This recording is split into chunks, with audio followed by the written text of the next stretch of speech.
Hello, bachcho. Let's see the question.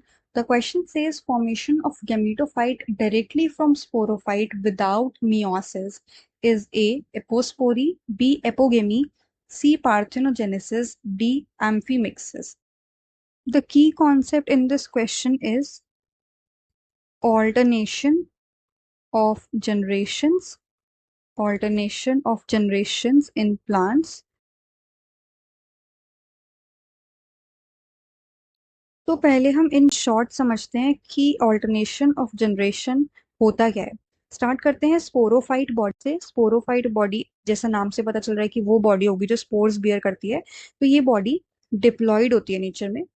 ये undergo करती है मियोसिस एंड स्पोर्स फॉर्म करती है। स्पोर्स जो होते हैं वो हेप्लॉइड होते हैं नेचर में। ये स्पोर्स जर्मिनेट करके गेमीटोफाइट बनाते हैं।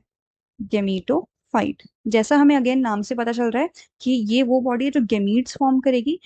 ये बॉडी भी हेप्लॉइड होती है एंड हेंस ये गेमीट्स फॉर्म करती है जो कि हेप्लॉइड होते हैं। अब ये गेमीट्स क्या करते हैं, suppose this is gamete number 1, this is gamete number 2। ये जाके फर्टिलाइज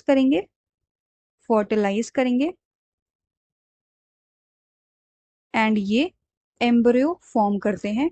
ये एम्ब्रियो अगेन ग्रो करके स्पोरोफाइट बनाता है and this embryo is also 2n in nature because जो n गेमीट्स थे वो फर्टिलाइज करे।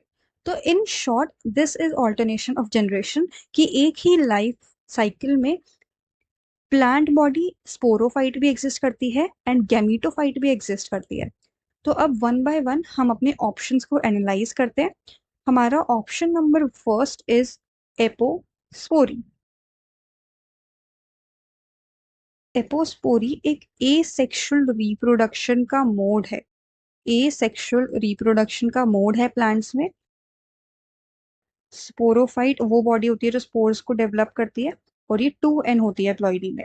एपोस्पोरी में क्या होता है कि स्पोरोफाइट स्पोर्स डेवलप ना करने की जगह गेमीटोफाइट डेवलप करता है एंड बिकॉज यहाँ पे कोई मियोसिस नहीं हुई तो ये 2n n में कन्वर्ट नहीं हुआ, तो गेमिटोफाइट की प्लॉइडी भी 2n रह जाती है।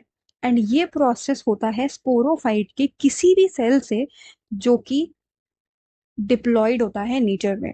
ऑलराइट, तो एपोस्पोरी में हमें पता चला कि फॉर्मेशन ऑफ स्पोर्स को स्किप किया जाता है एंड स्पोरोफाइट डायरेक्टली गेमिटोफाइट बनाता है एंड ये दोनों ही डिप्लॉयड होते हैं नेचर में। अपना सेकंड ऑप्शन देखते हैं। सेकंड ऑप्शन था एपोगैमी, राइट। तो एपोगैमी भी एक एसेक्सुअल रिप्रोडक्शन का मेथड है। ये भी एक एसेक्सुअल रिप्रोडक्शन का मेथड है। इसमें एपोस्पोरी का उल्टा होता है। इसमें क्या होता है कि जो गेमीटोफाइट है, नॉर्मली गेमीटोफाइट को गेमीट्स डेवलप करने चाहिए, हेप्लॉइड गेमीट्स। एंड वो हेप्लॉइड गेमीट्स जब फ्यूज करेंगे तो वो एम्ब्रियो बनाएंगे एंड वो एम्ब्रियो डेवलप करके स्पोरोफाइट बनाएगा। लेकिन यहाँ पर क्या होता है एपोगैमी में, gametophyte haploid gametophyte directly sporophyte को डेवलप करता है एंड ये स्पोरोफाइट भी हेप्लॉइड होता है नेचर में।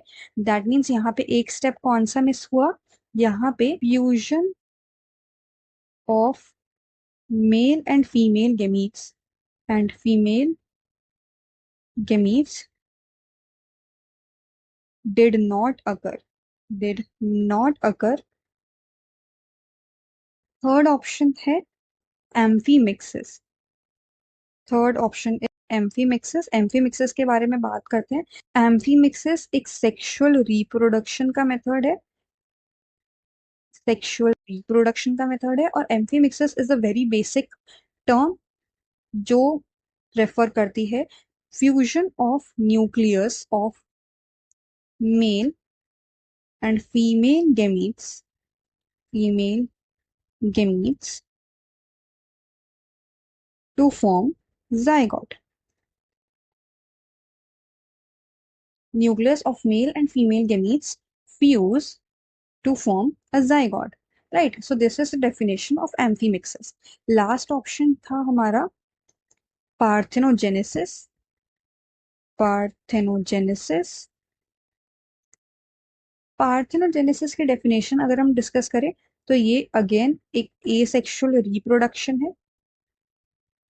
एसेक्सुअल रिप्रोडक्शन है। इसमें क्या होता है कि एम्ब्रियो फॉर्म होता है, फॉर्मेशन ऑफ एम्ब्रियो अकर्स, लेकिन इसमें फर्टिलाइजेशन नहीं होती।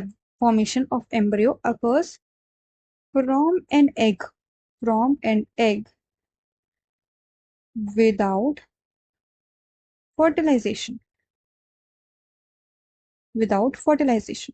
दैट मीन्स होता है क्या है कि जो एग है, जो हेप्लॉइड है नेचर में, वो डायरेक्टली एम्ब्रियो फॉर्म कर देता है। इसका मतलब है एम्ब्रियो भी हैप्लॉइड होगा। ये किन में होता है? ये कुछ लोअर इनवर्टिब्रेट्स में होता है। एंड अगर हम एक बहुत ही कॉमन एग्जाम्पल के बारे में बात करें तो बीज में पार्थेनोजेनेसिस होता है। सो अपना सही आंसर देखते हैं इस क्वेश्चन का। Formation of gametophyte directly from sporophyte without meiosis. The correct answer is option A, that is apospory. I hope you understood it well. Best of luck.